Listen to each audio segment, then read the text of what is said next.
Top aide to Senator Bernie Sanders on Tuesday called Senator Joe Manchin, Democrat of West Virginia, a phony after the West Virginia senator called for action to lower drug prices. Warren Gunnels, Sanders' staff director for the Senate Budget Committee, tweeted that Manchin's call for drug pricing action was empty given the senator opposed President Biden's Build Back Better package, which included measures to lower drug prices. What a phony. The reason we failed to keep our promises to seniors is because Senator Joe Manchin sabotaged the Build Back Better Act and refuses to end the filibuster. Gunnels tweeted, "In Joe's world, protecting the filibuster is more important than protecting seniors. No wonder billionaires love him."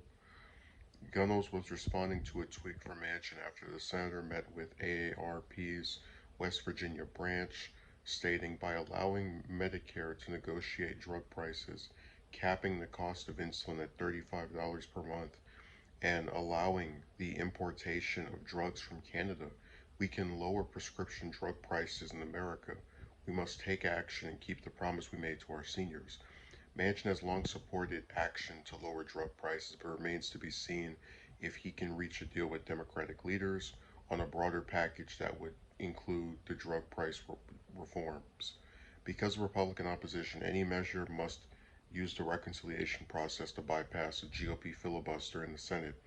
Action to allow Medicare to negotiate drug prices is a top priority for vulnerable Democrats out of the midterms, and getting action on that front is a reason some Democrats still hold out hope some legislation will be able to pass this year.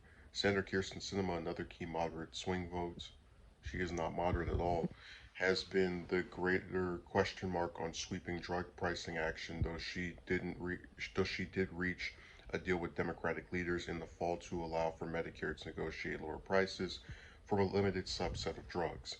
Manchin, speaking at the AARP event on Tuesday, gave some hope to Democrats eager for a deal. "Drug pricing is something we all agree on," Manchin said. "If we do nothing else this year, I think we can do a lot more. But if we do nothing more this year, that's the one thing that must be done. We're negotiating on a lot of things right now, and we're going to see to make sure this is the highest thing on the order to get done." Sanders and Manchin, representing opposite ideological ends of the Democratic caucus, have clashed before. When Manchin announced his opposition to an earlier version of the Build Back Better package in December, Sanders responded that he doesn't have the guts to stand up to powerful special interests, which he's correct about. So I like about this is that it shows a lot of politicians have these people that work for them that agree with them on things and can kind of be more blunt than they are. And I've mentioned before that one of the problems with Sanders that a lot of progressives have is that they think he's too nice and he doesn't go after members of his own party in a strong way because he thinks it'll hurt his attempts to work with them.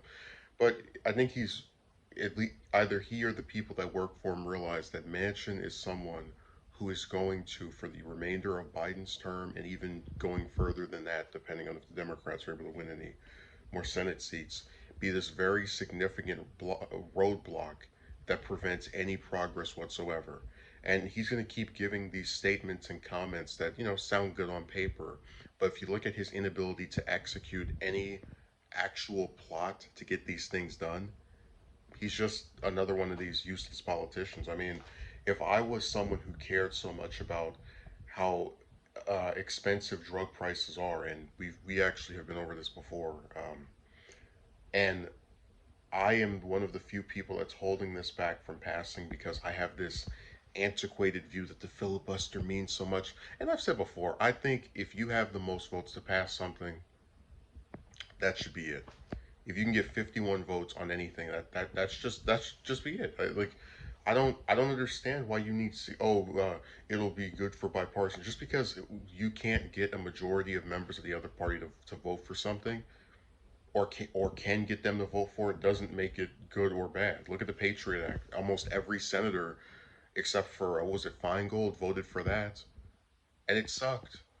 So I just wish people would kill this whole narrative about how important bipartisanship is, because that's something Manchin is also promoter of. But really, it's just a way for him to not upset these companies that give him money, who would be affected negatively by Medicare being allowed to negotiate lower prices for drugs that these older people need.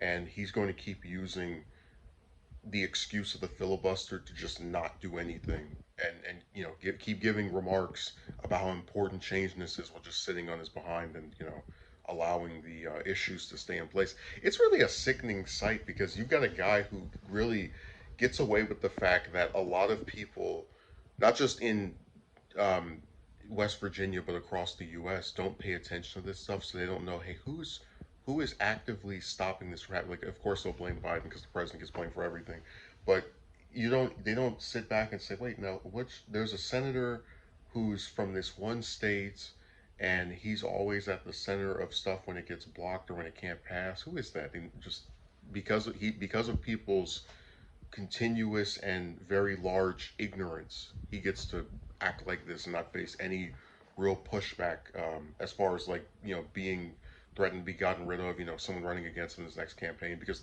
there's just not enough eyes on this stuff. And it all plays into a collective storm where we get people who just aren't serious about actually changing anything, and are more concerned about keeping their job and their donors than helping anyone.